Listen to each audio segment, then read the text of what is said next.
Good afternoon, Yusek.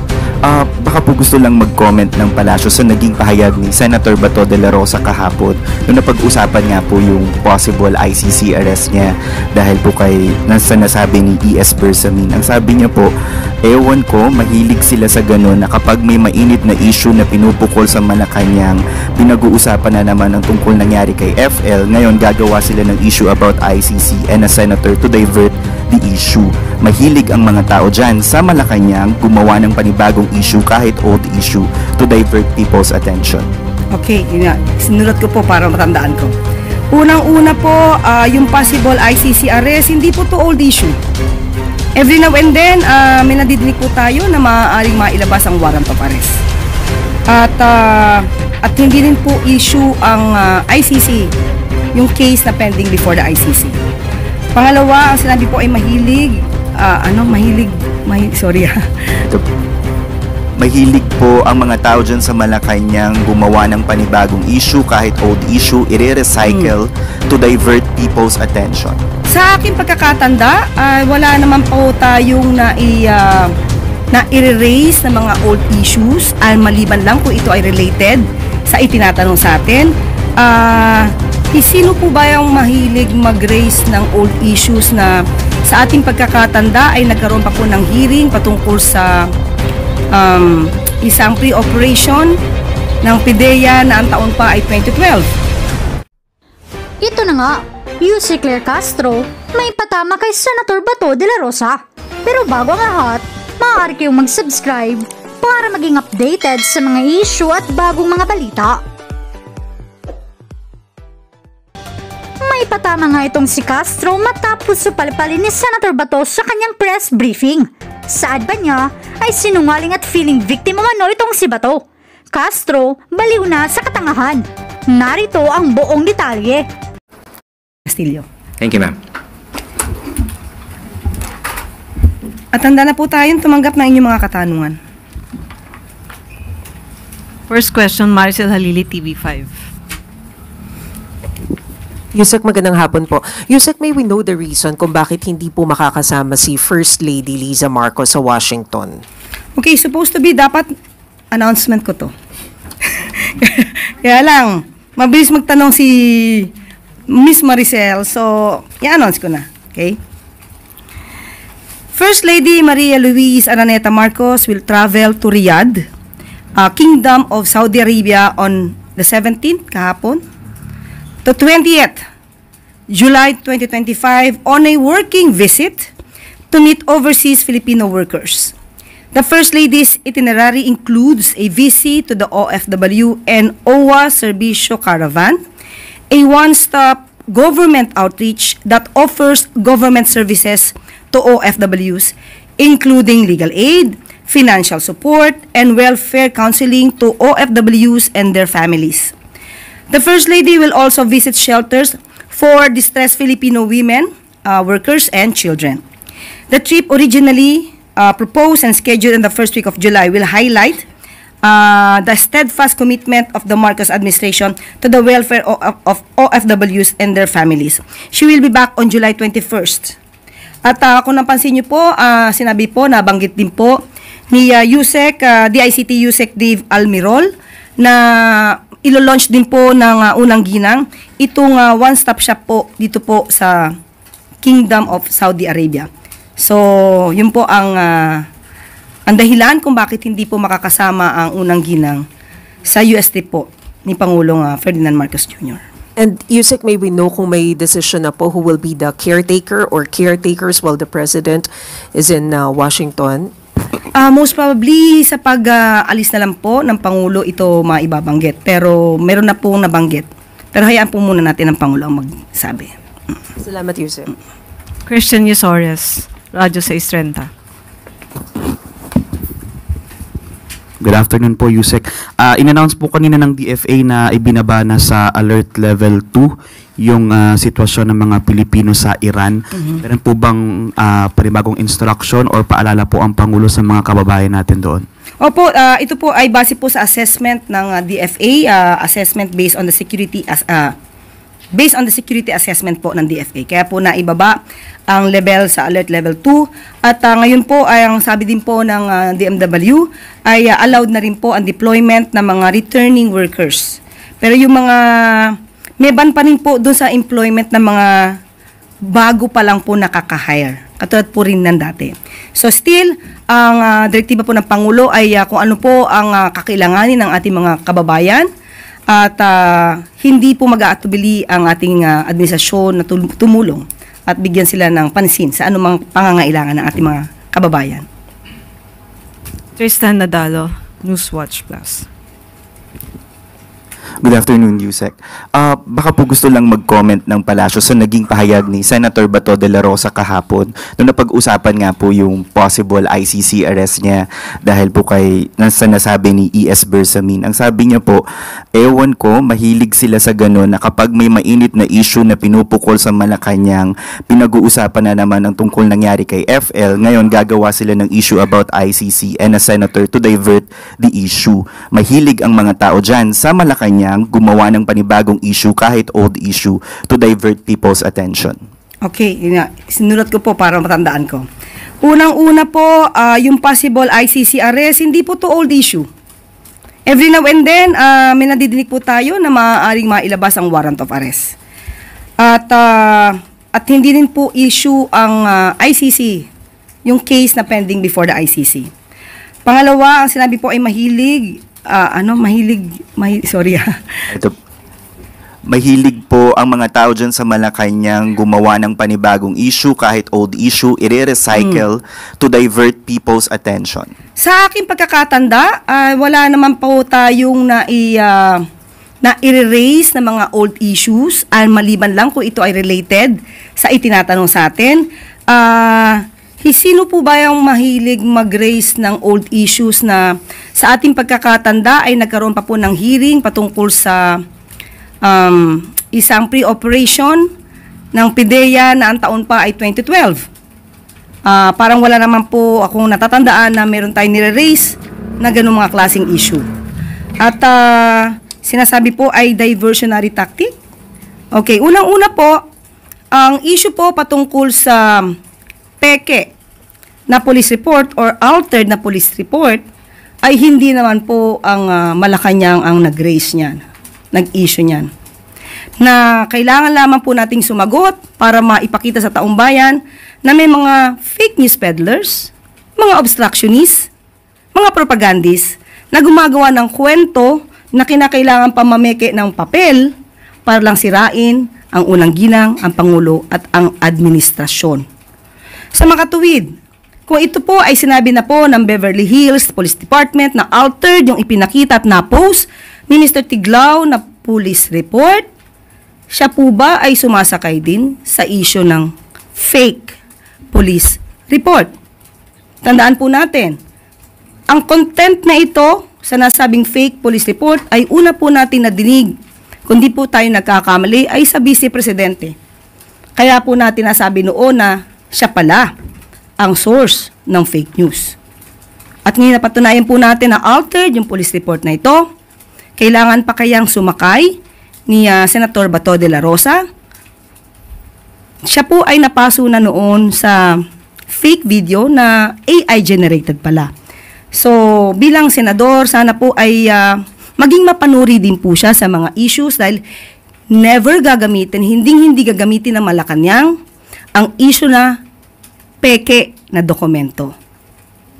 Bakit naman gagamitin tong diversionary tactic kung kaya naman pong sagutin ng Malacanang na ang pinapalabas at pinapakalat na police report ay peke?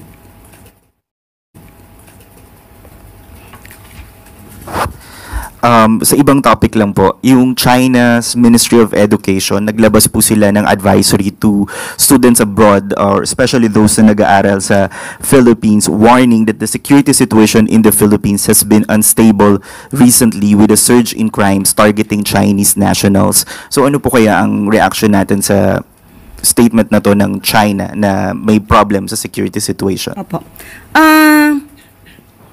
Ang kanilang propaganda or rather advisory sa kanilang mga kababayan ay karapatan naman po nila. Obligasyon din naman po nilang pangalagaan ang kanilang mga kababayan. Pero as far as the government is concerned, alam po natin na ang crime rate sa Pilipinas ay gumaganda at bumababa. Ito po ay dahil sa yan po ang direktiba ng Pangulo at sa pamumuno na rin po ni General Nick Torre. Makikita po natin kung paano ba kabilis na tumugon sa mga pangangailangan ng mga kababayan natin, lalo na po na may concern tungkol sa mga krimen. At malalaman din po natin na nabawasan na po or nawala ang mga EJK na bunsod ng war on drugs. Masasabi rin po natin na yung mga krimen na nagawa dahil sa POGO ay nawala o nabawasan.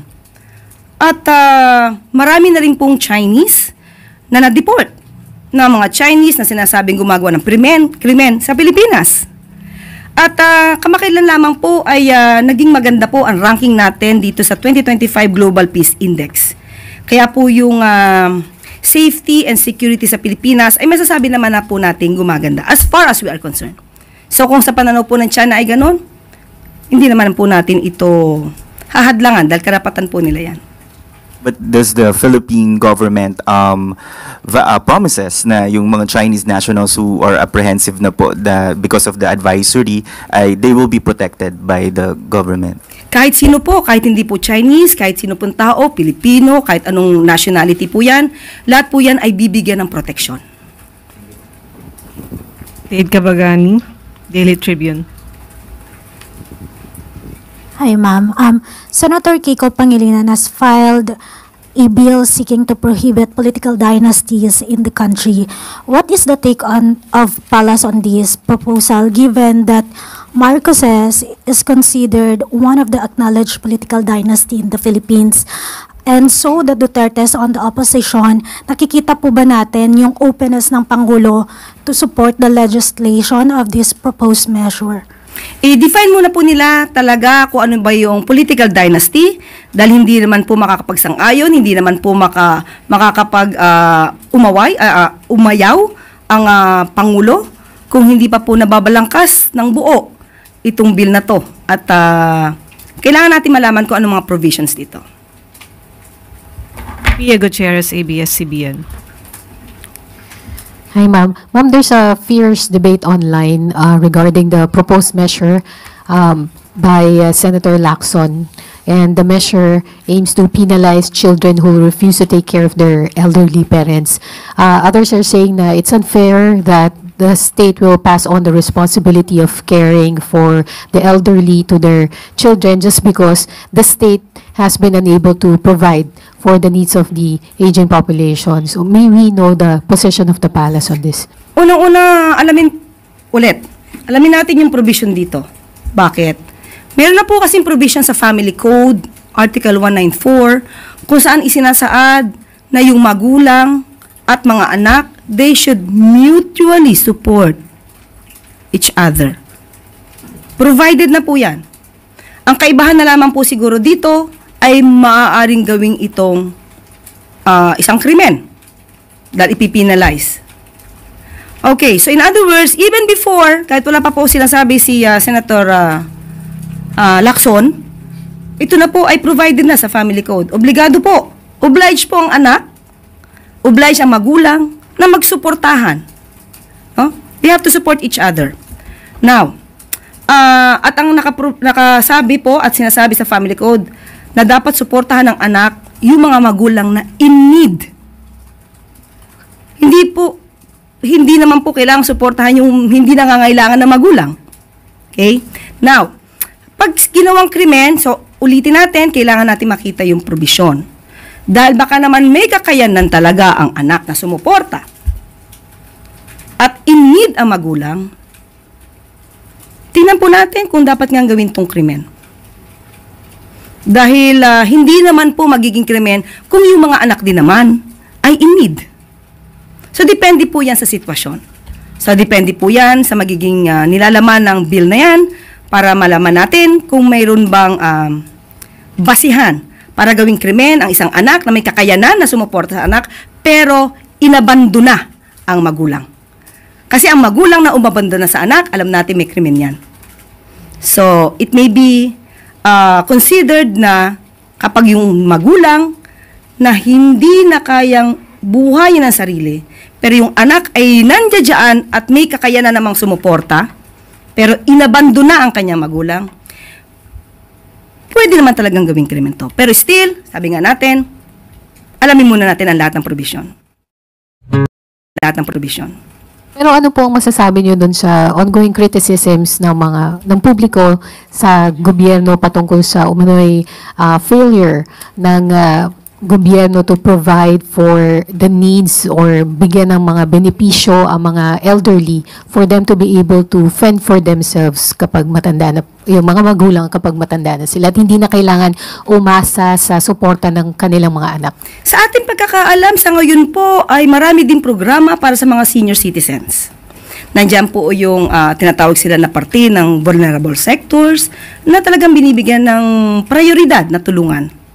Nandiyan na rin po yung sinasabi nating 50% discount sa MRT, LRT. So marami na pong programa sa panahon po ngayon ni Pangulong Marcos Jr. na masasabi nating makakabuti po sa mga elderly. So hindi po rin naman titigil ang Pangulo na tulungan, mas dadagan pa ang mga ayuda para sa mga elderlies natin. So wag muna po siguro maging negatibo dahil at tingnan muna nila kung ano na ba ang nagawa ng administrasyon na ito para sa mga elders. Ivy Reyes, Bilyonaryo.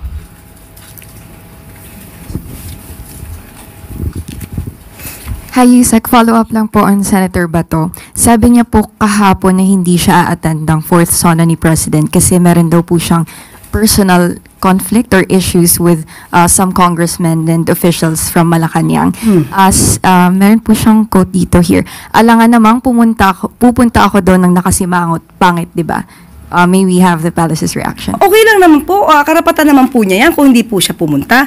Pero mas maganda po sana madinig niya po kung ano ang naging trabaho at magiging programa ng Pangulo sa SONA para po hindi siya maligaw. Kasi mas maganda pong pakinggan niya mismo kung ano sasabihin ng Pangulo kaysa mag-rely sa mga fake news peddlers. So, sana kung di siya makarating ay mapakinggan niya. Thank you po.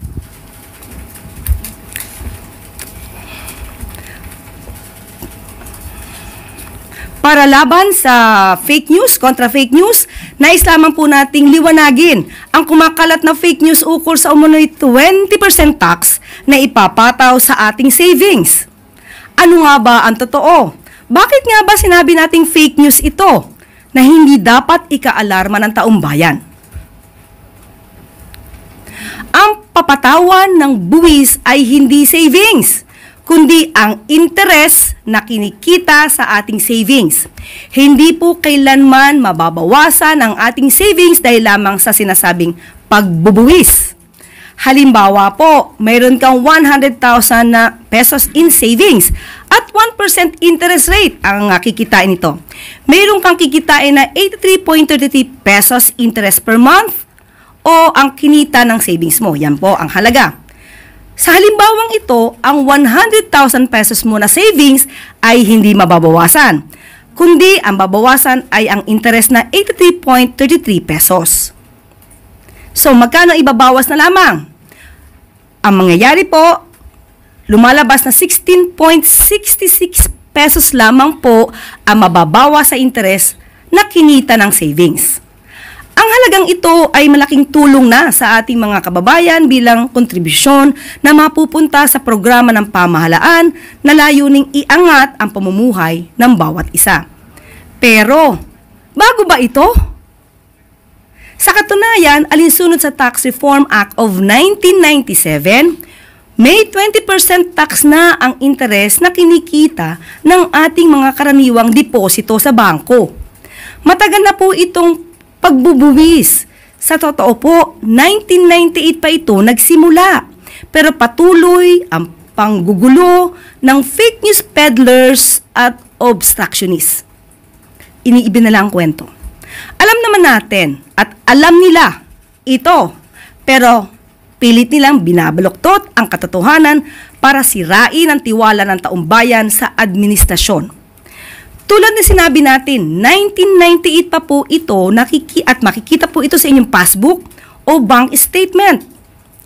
Ang kaibahan lamang ngayon ay ang pagtanggal ng preferential rates sa mga deposito na lock-in sa mas matagal na maturity. Sila po yung nag-avail ng long-term investment o sa madaling sabi ay hindi nila i-withdraw ang pera nila sa loob ng 5 taon kaya mas malaki ang interest na kikitain dito. Dahil investment nga ito at hindi ordinaryong savings. Halimbawa po ulit, sa 100,000 pesos na 5 years ang maturity at 4% interest rate, meron kang kikitain na 333.33 pesos kada buwan. Ang tax nito ay aabot lamang ng 66.66 pesos. Maliit, di po ba? Pero malaking tulong po yan sa gobyerno. Prospective po ang batas. Ibig sabihin, lahat ng nakikinabang nasa preferential rates bago pa maipasa ang batas na ito ay nananatiling exempt o hindi papatawa ng mataas na buwis. Kaya huwag magtiwala sa fake news peddlers. Uulitin natin, huwag po kayo maalarma dahil hindi po bubuwisan ang kabuuan ng inyong savings. At dito na po nagtatapos ang ating press briefing. Maraming salamat para sa Bagong Pilipinas. Magandang araw, Malacanang Press Corps. Nasaan ang Pangulo? Binisita ni Pangulong Ferdinand R. Marcos Jr. ngayong umaga ang National Resource Operations Center o NROC ng DSWD sa Pasay City upang personal na makita ang ginagawang paghahanda ng mga pag-iimpake na ipapamahagi sa mga kababayan nating maaapektuhan ng tropical cyclone na Krising at Southwest Monsoon. Binigyang prioridad ni Pangulong Marcos Jr. ang pagbisita sa NROC upang personal na makita ang paghahanda ng gobyerno sa sama ng panahon.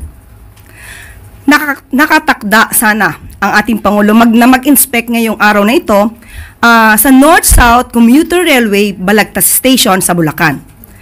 Sa report ng DSWD, nakahanda na ang 3 million boxes ng family food packs sa loob ng 934 storage hubs sa buong bansa. Habang nagpapatuloy naman ang pagbabalot ng mga food packs sa NROC sa Pasay City at sa Visayas Disaster Resource Center o VDRC sa Cebu. Mayroon namang 2.9 billion pesos worth of standby funds and stockpile ng ating relief goods. Ito ngayon yung laman ng mga iba't ibang health kit, sanitary kit, yung binibigay natin para doon sa mga biktima pagka nagkabagyo, kahit na anong klaseng disaster.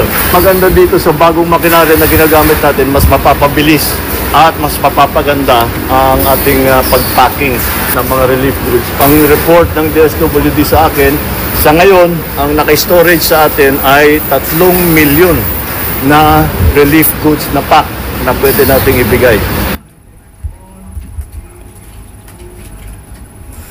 Katulad ng ating nabanggit, mayroon ng 2.9 billion na pesos worth of standby funds and stockpile ang DSWD. Kasama na dito ang mahigit 3 million family food packs at 28,307 ready to eat food packs at 334,794 non-food items. Ipinag-utos din ni Pangulong Marcos Jr. na magtayo ng maraming disaster response centers upang masiguro ang kaligtasan ng mga kababayang maaapektuhan ng sama ng panahon. Sa Bagong Pilipinas, laging handa ang gobyerno, laging handa ang Pangulo upang siguraduhing ligtas at mayroong akses sa pagkain ang mga Pilipinong maaapektuhan ng bagyo.